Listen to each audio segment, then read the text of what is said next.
Desert Sanctuary with Karl and Laura Forehand.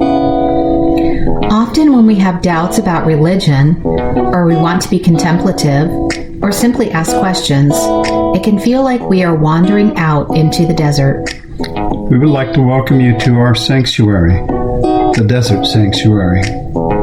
We've tried to pick guests that resonate with our fellow friends and seekers here in the desert. Our hope is that you will find life for your body, soul, and spirit. And now, here is our show. Hi, welcome to the Desert Sanctuary. I'm Laura Forehand, and I'm here with Karl Forehand. And we are on the road currently. We're staying in a hotel in Nashville, Tennessee as we record this because we're on our way home from the Wild Goose. Yeah, so we thought we would hop on here and do a podcast about our experience at the Goose. And yeah, so anyway. Yeah, so maybe kind of we'll set the scene for them a little bit. Okay. Where the Wild Goose takes place is in North Carolina. It's near Hickory, somewhere in there, and I can't remember the name of the town that's closest. Is it Harmony, Union Grove, something like that? Yeah, all of that stuff. Yeah. But I think it's fairly close to Hickory also. That's a town I knew before. Okay. Anyway, it's, you're just kind of driving along in North Carolina and turn off on a side road and then down one more side road, and then you find yourself there in the middle of basically a pasture. Yeah. It's like a big farm. It used to be a farm. Mm-hmm. So it still has some buildings on there, some old buildings. It has a swimming pool, which wasn't open when we were there. Right. But, everything else around it is just, it's kind of a big field. And they've arranged porta potties in certain places, and then arranged the tents. Mm-hmm. Most of the sessions are under a tent, like a smaller tent with a little stage, and they have those spaced around. Then they have a big main stage where they do like mostly the music. Like the music, yeah. So if you can just imagine that, it's a field. It's a big field. It's a big field. So with like a gravel path. Yeah. Basically around most of the tents. So it's a pretty big loop around all these tents. Yeah. So there's another field off in a distance kind of for the main parking, and they shuttle from there up to the main park. And people can't. So part of this is an RV park. It's kind of been made into an RV park. So there's a place for that. But also, then people camp. Yeah, in tents. All over the place. And I mean, like in some, they just can't get up right in the main area. Right. But they can be all around that main area. So there's little tents everywhere. Everywhere, yeah. There's RVs in some places, and I suppose people are just kind of, laying out on the ground and things like that too. There's all manner of different, including glam camping. Glamping, yeah. Yes. Glamorous camping. Yes. So that's where somebody kind of organizes it for you and makes it more suitable for somebody like me. Let's just say like Laura, somebody like me who likes air conditioning. You wouldn't be happy unless it's like a RV with air conditioning and tables and things like that. Well, and like something other than a porta potty. Yeah. Like I think while we were there, I went in a porta potty one time, and then we figured out we could go use the restrooms at the pool, and so that was like a, using air quotes, a normal toilet seat. Yeah. So Yeah. I'm not cool with porta potties. I don't know why. I'm really not that high maintenance, but there's just something about porta potties. So I never sit down on anything. I think I'm still backed up from this whole trip. So luckily I didn't have to sit down anywhere. We went to the swimming pool most of the time. Yeah, the restrooms there. Yeah. So let's kind of dive in and talk about kind of our pros. So let's talk about the speech, because I really, that we were so excited about. We got to talk about our book, Out into the Desert. And so what was your experience like doing that? Yeah, so it was fun doing it with you in general, because we haven't done that. We've never done that. We've never really done that. Even when I was a pastor, we didn't do that much. You had kids and all kinds of things. Well, and we were in the Southern Baptist denomination, so they wouldn't let you do too much anyhow. Yeah. But I was excited to practice that with you, and we got fairly proficient. But when we did the real thing, we kind of jumped around and didn't do it perfectly, but it was still fun. But you know what people always tell me? Like, people don't know like what you know. So if you make a mistake, they don't know what you're going to present. So like, yeah, we might know that I skipped ahead of you, which I did at one point. But no one else knows that, because they haven't seen our notes, so they don't know. As far as and I think we recovered nicely. I don't think it was like disjointed or anything like that. Yeah, so we had it timed out for the 50 minutes. We actually did really good with our time. I think we did great on our time. Didn't really have anybody facilitating us, so we had like a timekeeper, somebody that like told us when it was like 10 minutes and then 5 minutes, and then basically our time was up. So that was good, but I never see her during the speech. I saw her. Yeah. I didn't know where she was, and my legs started to shake. Yeah. Up on stage, and I couldn't get my balance just right where it would stop doing that. And we were standing up behind the stools, because I didn't feel good about jumping up on top. Well, they were really high stools, really high stools. So I had someone from the audience give me a chair, and I eventually just sat down. Yeah. It was a lot more comfortable. And I tell you, these 40 people or so that came and watched us, some kind of gathered during the speech and sat behind there, and my friend Sherry was there, and some new friends. But all of them wanted to be there. So two people that left early. My gosh, you're so funny, because I didn't even notice that. I watched too many details, but so they were all engaged. They were listening. They had come to see our presentation because some of them had read the book ahead of time. Yeah. And some of them were just finding out about us. So I thought that was great. I mean, because I know there is a community there that's been there.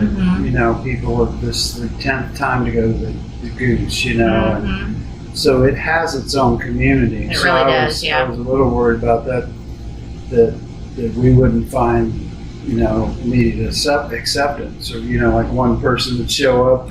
So just like church, it kind of helped that some people came and they were engaged and they talked to us afterwards. They had to kind of run us off. Yeah, because people just kept talking to us. Yeah, for the next presentation. Yeah, I mean, I would say that my experience was the same. We met the couple, Lisa and Gwen, and they were really a delight to talk to, and then later I went to one of Lisa's sessions on tarot cards, and it was really good. I told you that was really good and really interesting.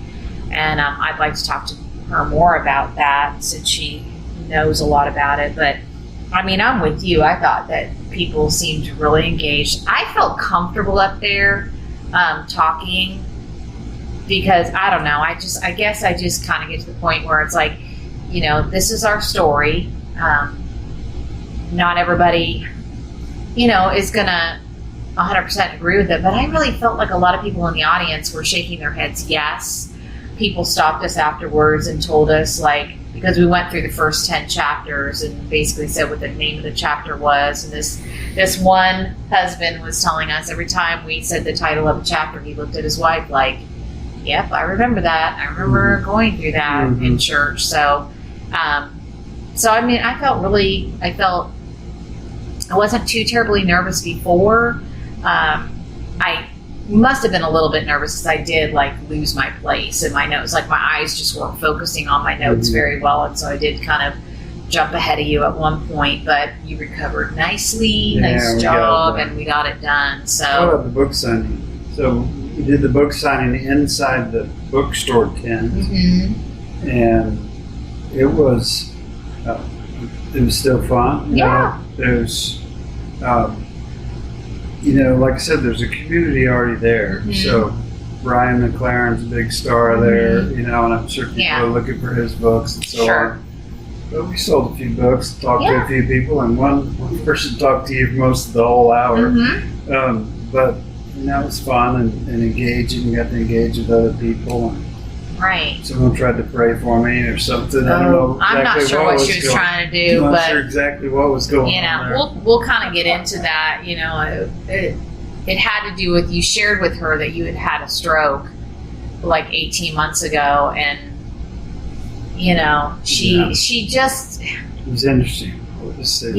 she just kind of grabbed your hands and was like, "Oh, bless you," and it's like, we have to be careful with things like that because we can't make individuals with disabilities poster children. Mhm. That's people with Yeah. disabilities aren't there for us to pity and feel sorry for and things like that. Yeah. Like go, "Oh, you're so courageous to be here," kind of thing. So, what were your favorite sessions? Let's talk about some sessions right. we liked while we're there. Just give people an example. Hours. Of what they- That was my absolute favorite. Yeah, it was was. Hours. Let's see. Then I went, like I said, I went to Lisa Fry. She did a tarot one, and I really got a lot out of that. I really, really liked it. She was at our presentation. She was at our liked ours, presentation. Yeah. Yep. And then the one about the divine feminine. Most of that I really, really enjoyed. It was super interesting conversation just about, it's funny to me how masculine we make the Bible, and In most really states. there's a lot of feminine presence. We just have to, look at it with different lenses. That was good. We went to, I think you were there, maybe you weren't there, but watched Zach Hunt. Yep, I He's did. a guy that I read. I and was reviewed late his getting book. there. Yeah. I was late getting there, but So he was doing it with barbecue. We were planning on eating. And we Yeah. found out afterward that he forgot his stuff. he forgot and like didn't- a major piece to his barbecue or something like that. and by the end of the thing, they were swarming him. Yeah, You know, so we went we just somewhere went else. Somewhere else. But yeah, that was good too. That was a good.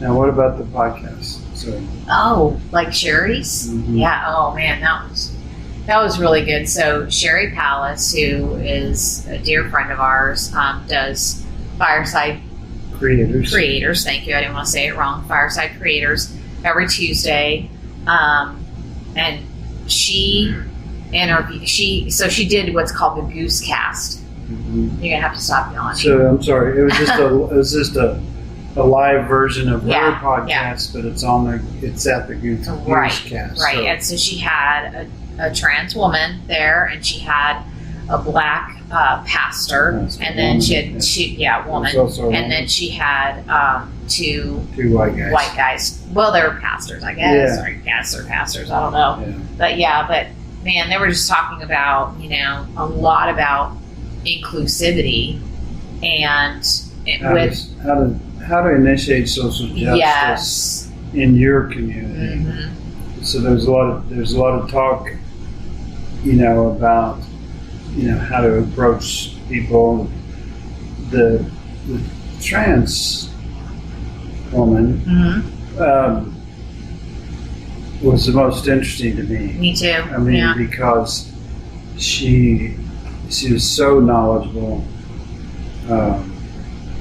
so sure of what she's talking about. She knew what she was talking about. Really explained it well, and taught us some things about people with disabilities, Individuals with disabilities. There's part of the That's language. one of them. Yeah. But that podcast is so fun to watch in person. And it really, it hit me. I mean, it hit me hard at the end because there was a teacher there. Well, she's certified and she has taught, but she's currently not teaching because she's a lesbian, and she really wanted to create a safe space for all of her students.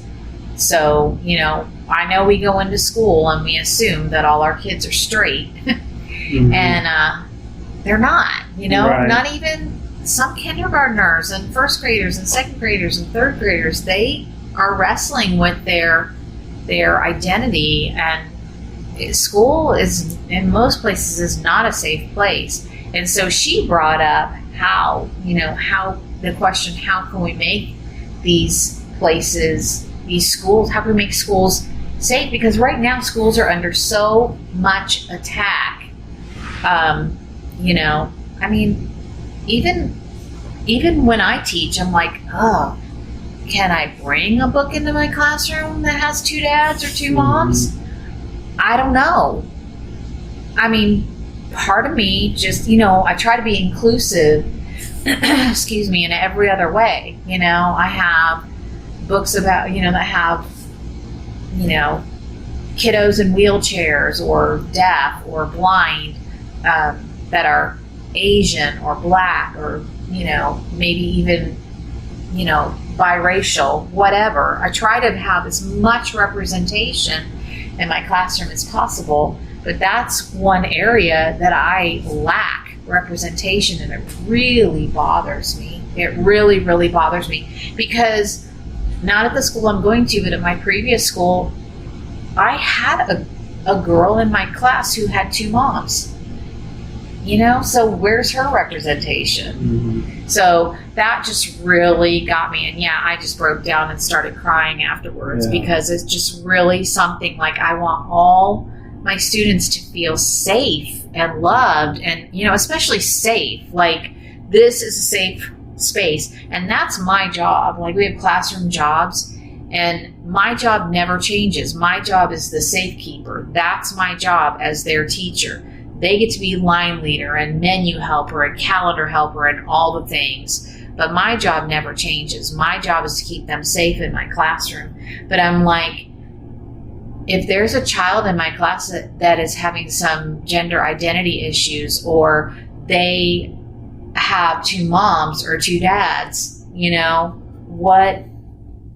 how do they feel safe? I mean, they can feel safe in that I'm kind, and hopefully I show them that I love them, but is it safe for them to share how they're feeling? Is there any representation in the myriad of books that I have? Right. Not really. Yeah. So that was one of the last things we did, wasn't it, yesterday? So yes, it was. But kind of give you a visual. There's the main stage, like I said, it's mainly for music, and they do at the end of the day they do beer and hymns. We never made it to that. Nope. First of all, because it doesn't matter how you do a hymn, it's still church music, still triggering for us. But I will say that there were some other triggering things, but go ahead. Yeah, I'm sorry. That was a big stage. And they had a couple of other bigger venues where it seemed like, it talked about there's already an established community. It was, what do you call it when you have several of them? It was like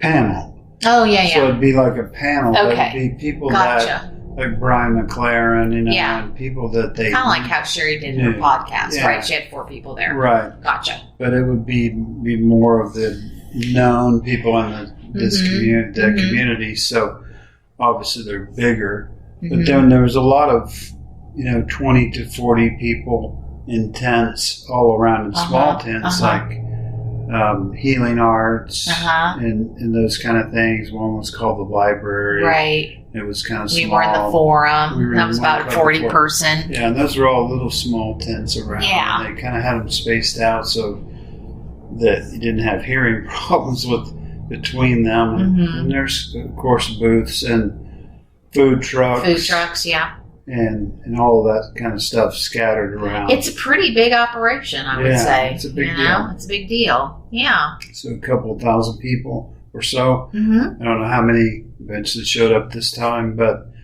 that was what it was. So those are kind of our positives. Extremely pleased at how they accepted the queer community. There were trans people walking around. There was gay people. there was a lot of flags and banners and T-shirts that welcomed that. So I really feel like that is a big focus of the Goose. Like it's a safe place for the queer community. I think that's great. Yeah, I think that's amazing because there's so many churches that say everyone's welcome, but we know that that's not really the case. So what about the negatives? What would you say? We're going to start with Flip it me. to you? No, I'm going to let you start. Because, well, it really has a lot to do with accessibility issues. Yeah. Yeah. To start off with, just for normal people, so to speak. Oh, be careful. Now, the word Sorry, I'm not normal, supposed to say there's that. no such thing as normal. But For average people, able-bodied people? able-bodied people, Okay. it's hot. Yes. It's a lot of ground to cover. It's Yep. uneven ground. And it's grass and rocks and things like that. So for the average person, that you have to deal with that. But when you've had a stroke like me, I told them ahead of time I was disabled. As we're bringing our books in, we talked to people about what we needed. I needed a lanyard with a card on it. It said shuttle. It said shuttle. And supposedly, like when you flash that, then any shuttle can take you where you need to go. But there were some issues with it, for sure, and it didn't work too well.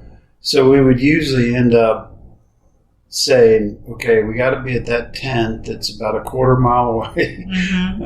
That's probably a little bit of an exaggeration, but it's at the other end of the compound. It's a big field. It's a really big field. And they kind of had a couple of designated places to wait for a shuttle, but it was always almost as far to that place as it was to just go to the to venue, go to the tent. go where you're going. And you don't know how long you're going to have to wait. And then it seemed like the shuttles were kind of shuttling around. They were scurrying everywhere. From place to There's place. no rhyme or reason to where they were going. And they mostly had able people in them. From what we could tell. Yeah. So now people... I always feel like the heat is an issue.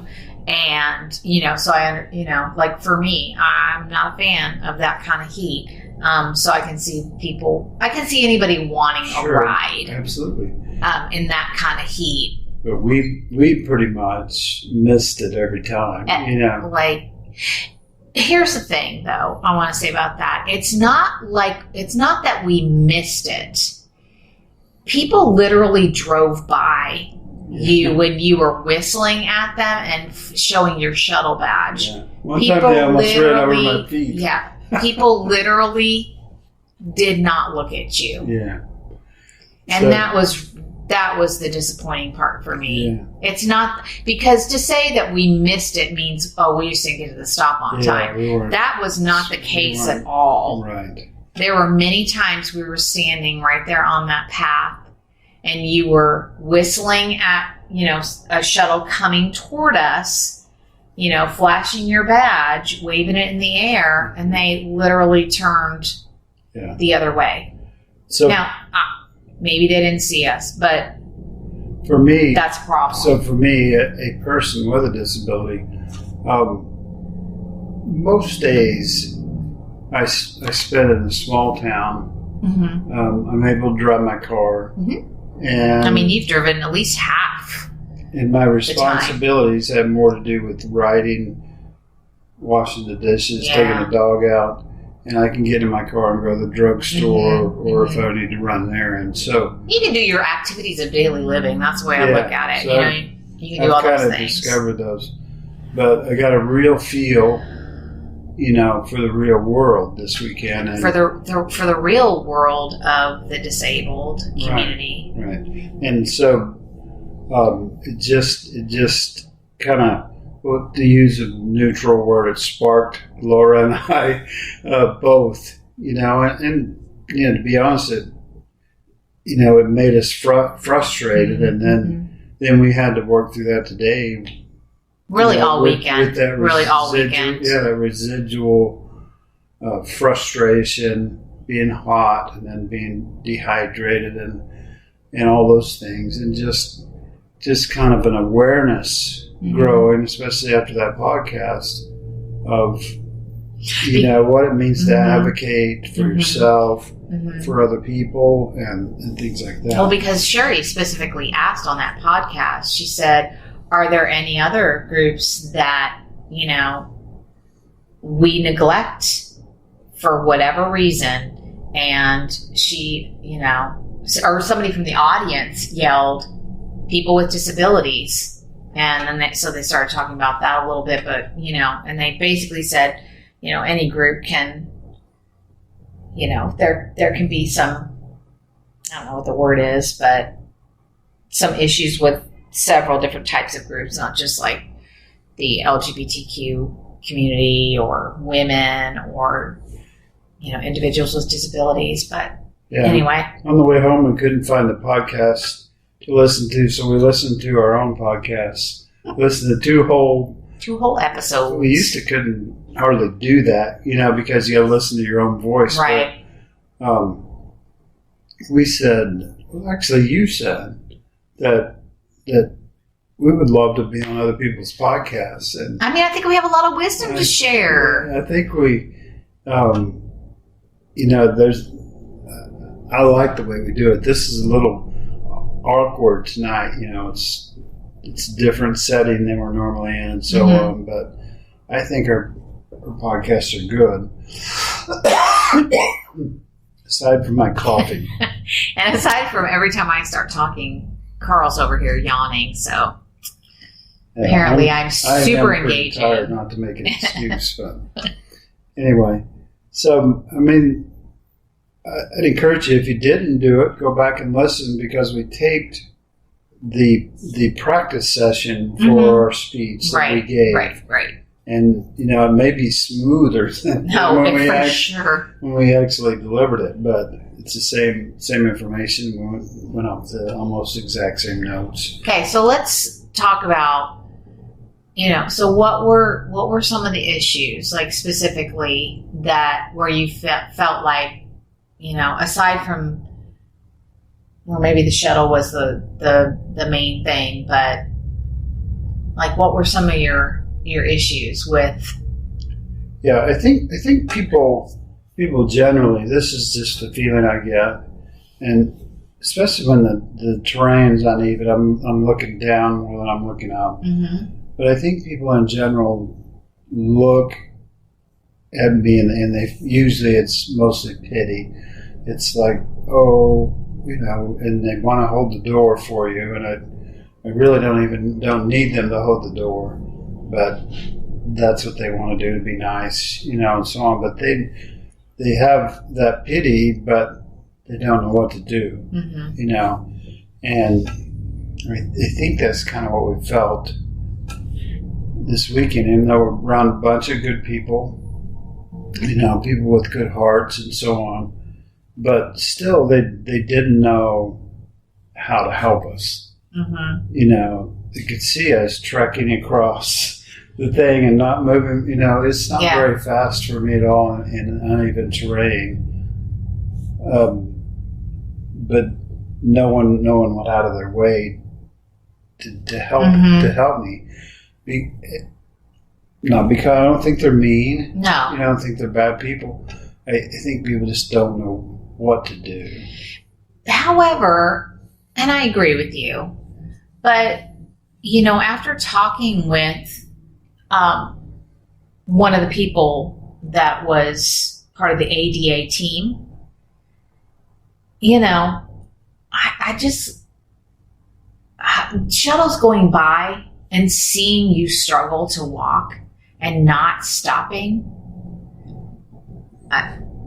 That one is hard for me to sit with. Yeah, the ones because I can understand people like not coming over to you, leaving their tent or whatever, or their venue that they're listening to somebody speak, and like grabbing you by the hand and treating you like you're an 80-year-old man trying to cross the street. Like, I totally get that, but the part I really don't get is just all the shuttles that went by and didn't stop. Mm-hmm. That to me is a hard one for me to. When we did get in the shuttles, I noticed a lot of times their conversation was about kind of that people were in the way. People would move out of the road. And so, it's like anything, and I'm not trying to make excuses for them. I think they got, involved in their own drama. Mm-hmm. And it's easy not to see people, and that's part of being a person with a disability, is that in some ways you're kind of invisible to people, even though the way I walk and things like that stands out. But sometimes it's also easy to ignore that I don't, because people don't really want to think about it, or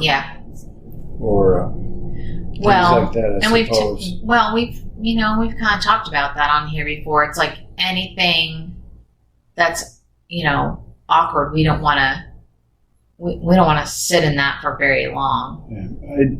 I purposely didn't join, stroke recovery groups and things like that when I was going through that, because I didn't want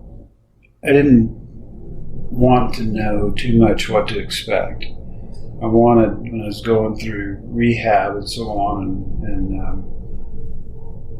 going through therapy, I wanted to go, just tell me what to do today and let me try to do that. Mm-hmm. And I won't have any expectations of what it should or shouldn't be. Mm-hmm. I didn't want to have negative feelings about the community around me before I even experienced it. But I think this weekend, I saw and felt and experienced more of that, in a kind of intense way, and we wrote an email. Hopefully that'll be helpful. Because I think it wasn't like this complaint email. You were honest about your experience, but you also gave some suggestions or recommendations about maybe how they could do better, because here's the thing, is that we didn't see a lot of people with disabilities there. I saw maybe let's say there were 2,000 people there. Of the 2,000 people, I saw maybe 5 that had canes and 1 in a wheelchair. So I feel like, and I get it, it's hard. You're having this outdoors on a uneven surface, because that's farmland basically. But and I will give the Goose credit, because they at least have, and I don't think it's just a name only. They have an ADA team. But I think, more steps need to be taken for sure. I mean, because you're missing, in my opinion, you're missing a huge part of a community. And especially if their biggest community members are, people that the queer community. Well, I've said this several times to you over this weekend. July is Disability Pride Month. And so I'm just like, I mean, how many of that subset of the queer community was at the Goose? I don't know. I mean, if nothing, if I saw 5 with canes, you were one of them. So that 4 maybe could have been in the queer community. Yeah. And then the one in the wheelchair. But I mean, I don't know, because I don't know them. But I'm like, I struggle with the fact that we're we want to make this a safe place for the queer community, but you have a whole subsection of that community that cannot join you because there's no accessibility. So I would say I would say in summary for the Goose, I think, as I saw it, first of all, if you're a progressive Christian, or especially a progressive Christian, maybe that's kind of edgy, that wants to be kind of out on the edge with tarot cards and things like that, and drinking beer while you're listening to hymns, and things like that. I think it's a good community, especially advocates for the queer community real strongly, and it's affirming and accepting and all those things. So I would say right now, until they fix some things, it's not for older people or people with disabilities, individuals with disabilities. Right now, I didn't see that, and I think it could be. It could be. I think it could be. They, I think just have to reevaluate some things. To me, they would be people with the right heart to do that. They just need somebody to organize it. But that goes back to the Sherry's podcast. I mean, so if you don't know where to start, find somebody who's already done that and join them in their work, or let them be the one to help I think you get some of that. Those kind of things, though, have to be the priority. They can't be an afterthought, another thing we have to do, because if it's seen as just another thing we have to do, it really doesn't get done, or doesn't get done right. If you say, this is probably one of the top 5 things we got to do for this weekend, is we got to get better at ADA parking and transport and all that stuff. And when it's a priority, then it gets done. When it's just something we got to do, then it can easily get dropped to the last priority. Well, when we say when we say human rights, there can't be a disclaimer on that. Right. If you are human, these rights must be afforded to you. Yeah. And that, we all have accommodations, just some are a little more apparent than others, but we now have ramps almost everywhere except for churches.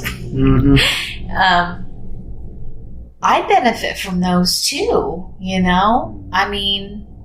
they put them in also for shopping carts, so you don't have to try to get your shopping cart off a curb. This hotel that we're in has a list of ADA, I don't know the terms, That's fine. as ADA features. Oh, okay. And it was a page-long list, including a lift chair for their pool, and all those things. And we have lighting in this place, and we have ramps in this place, and we have this and this and this. And it was at least 20 or 30 things that this hotel. But someone at this hotel had to make that a priority and say, this is a priority. It's going to get done.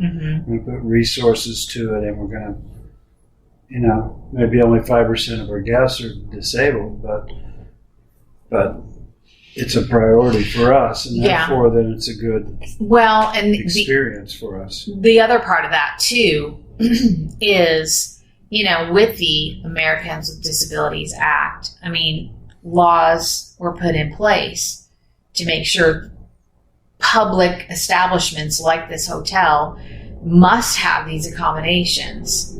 Now, what do you do with something like the Goose that, they're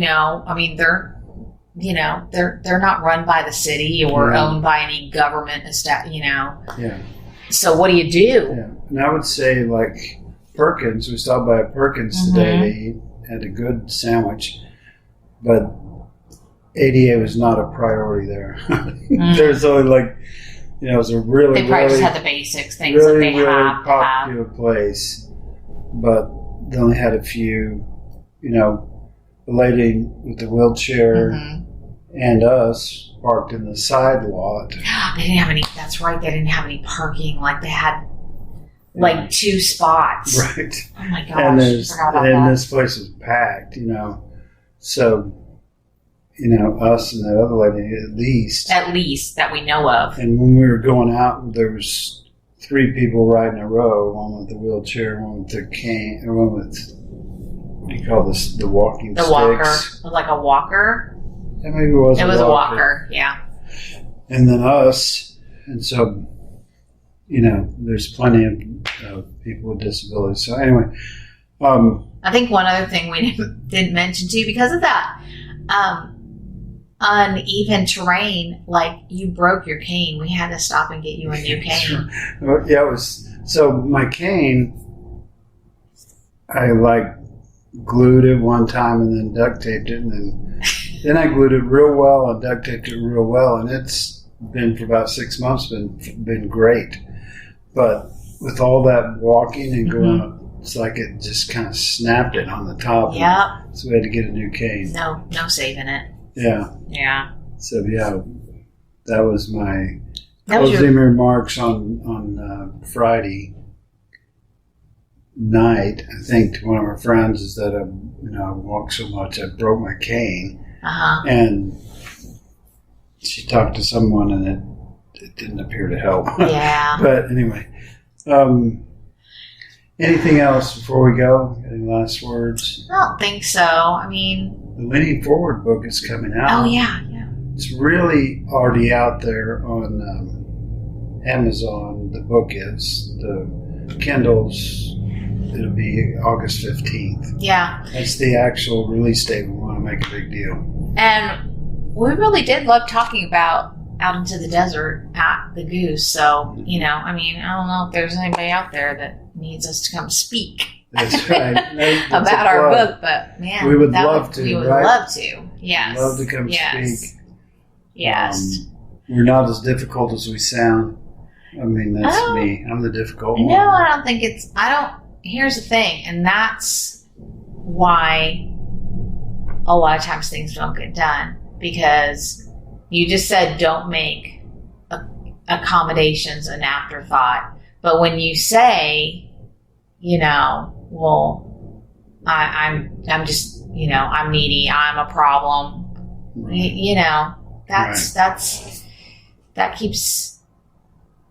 that makes it look like you are a problem and we don't have to solve that problem. That's true. I mean, the thing is that, we all deserve just basic human rights, and that looks different because we're all different. Yeah. I mean, what you need is not what I need, and what I need is not what you need. So, and that's okay. Yeah. We'd love to speak. We'd love to. And to be honest, we're just getting into that groove. I think finally we've done the Desert Sanctuary for quite a while, but we're just getting where we can do it well. And I think Out in the Desert and Leaning Forward are going to be with us for a while. I think we're going to be talking about both of those books. Yeah. One kind of follows the other. Yeah. That's right. Yep. Anyway, so. All right. Well, we need to get some sleep because we got a long drive ahead of us. Home. Yep. But we're at least a fourth of the way. Fourth, I know. Almost a half. I wish we were farther, but yeah, we'll be all right. All right.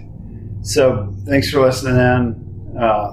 We rambled for a little while here, but it was good stuff, I think. We, as always, be where you are, be who you are, and be at peace. Thank you for joining us today on the Desert Sanctuary. Remember, all that wander in the desert are not lost. We hope that you know you are seen, you are heard, and you are loved.